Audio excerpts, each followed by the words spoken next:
Good afternoon. Peg Larson here and John Call at the state capitol, standing in front of the House of Representatives, which is very quiet at this point in time.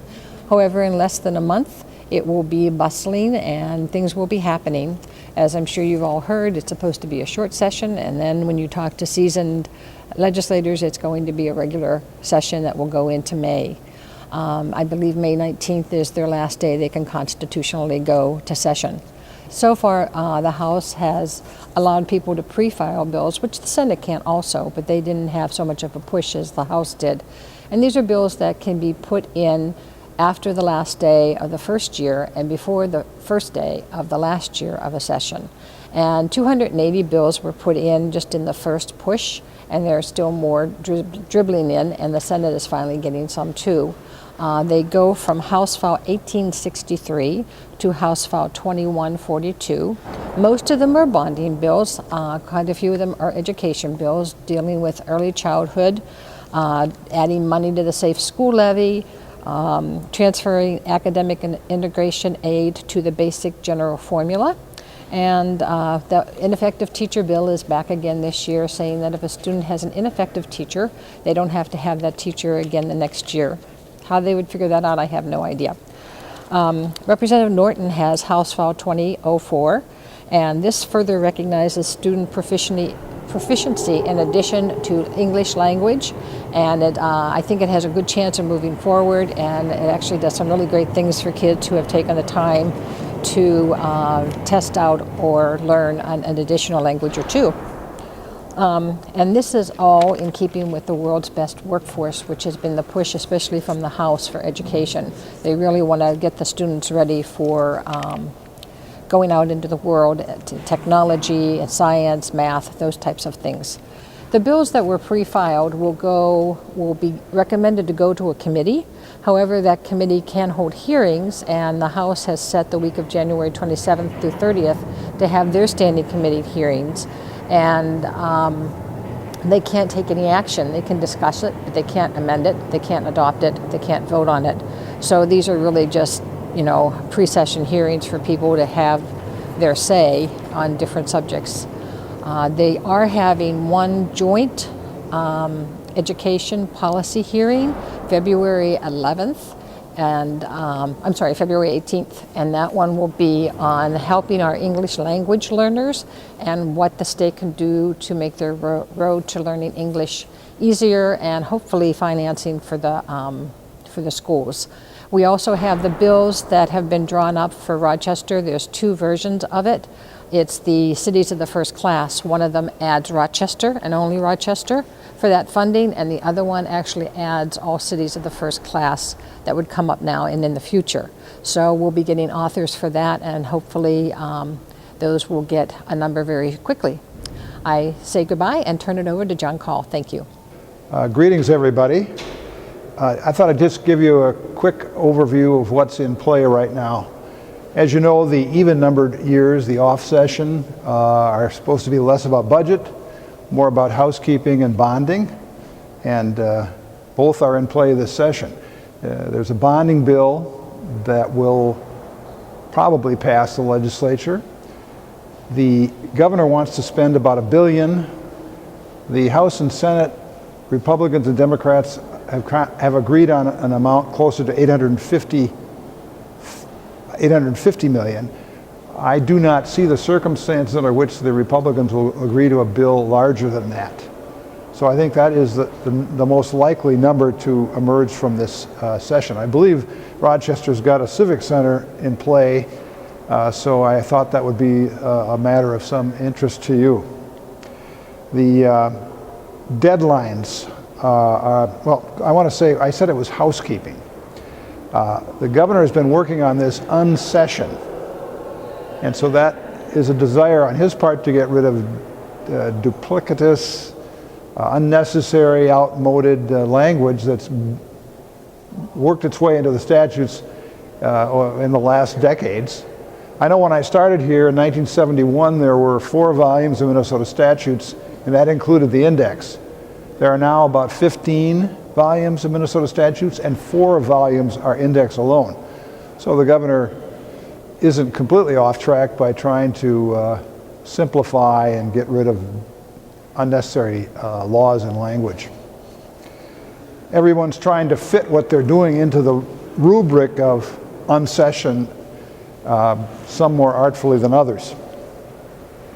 The Senate and the House are not in total agreement in terms of their priorities. The Senate, Tom Bach wants to get out of the Capitol by Easter, which is in the middle of April. The House has some senior chairs who don't want to just come here and measure their success on how soon they get out of here. And so in contention is this issue of what's the first committee deadline going to be. The Senate would like a first committee deadline 3 weeks into the session. So you go forward from February 25th and you have the first committee deadline. The House is talking about a more reasonable 4-week approach, and I hope they prevail. I haven't had a chance to talk to the House leadership in the last week or so, but I have talked to the Senate leadership, and their goal this session, in addition to bonding and a few other things, is putting more money in the reserve, because the bond houses want that, minimum wage, bullying, which has some implications for us, medical marijuana probably is going to come up. Maybe there's going to be a run on ban the can. I don't know if the legislature is going to get involved in copper nickel mining, and water is becoming a really hot issue as well. So another issue of contention now is the Senate office building, which is going to be located right across the street here. The House is a little bit sullen about the way that was done. It was put into the tax bill, and they do not feel it was fully vetted. And they're worried it's going to be a campaign issue.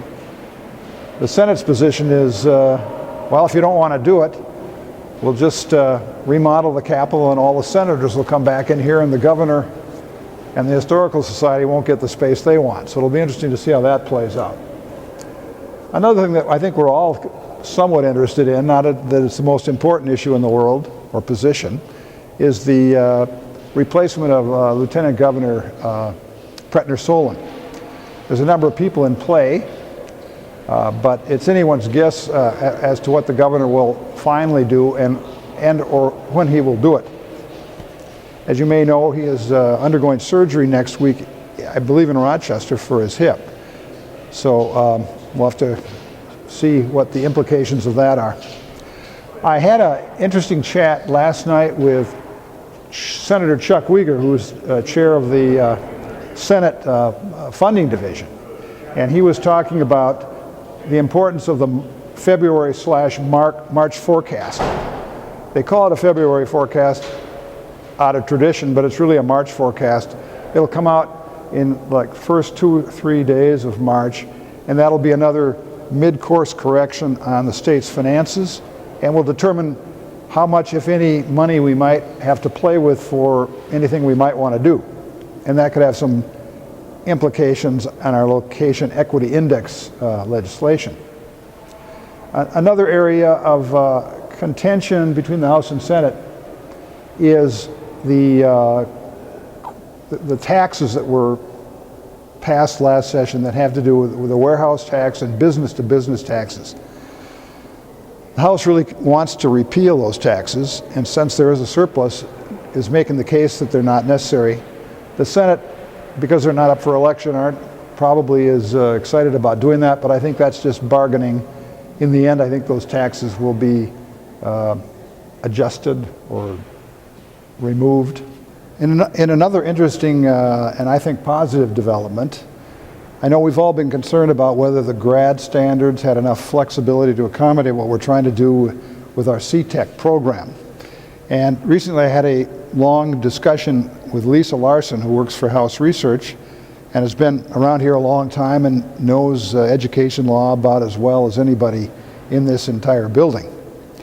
And she said that built into Minnesota statutes 120B.021, which is required academic standards, is a section that was added not all that long ago, which was designed exactly for this contingency. And she said Rochester should be the poster child for this kind of flexibility, given what's the nature of the community, the demographics, and the big plans that are on the drawing board. And what that section says, Subdivision 1A, rigorous course of study. Basically what it says, upon receiving a student's application signed by the student's parent or guardian, a school district, area learning center, or charter school declares that the student meets the needs or exceeds specific academic standards required for graduation under this section.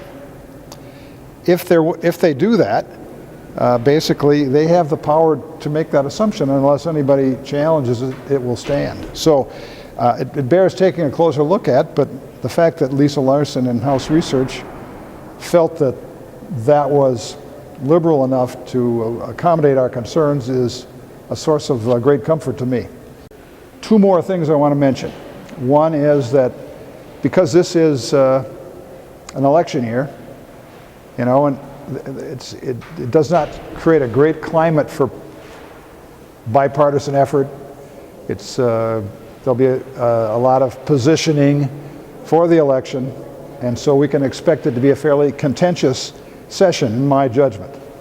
And the last thing I wanted to mention is I'm talking to the superintendent and the board about the possibility of pulling together our delegation either prior to the session's opening on the 25th of February or immediately thereafter, just to work on esprit de corps and talk about our legislative package and try to get things lined up for what will be a very fast-paced session.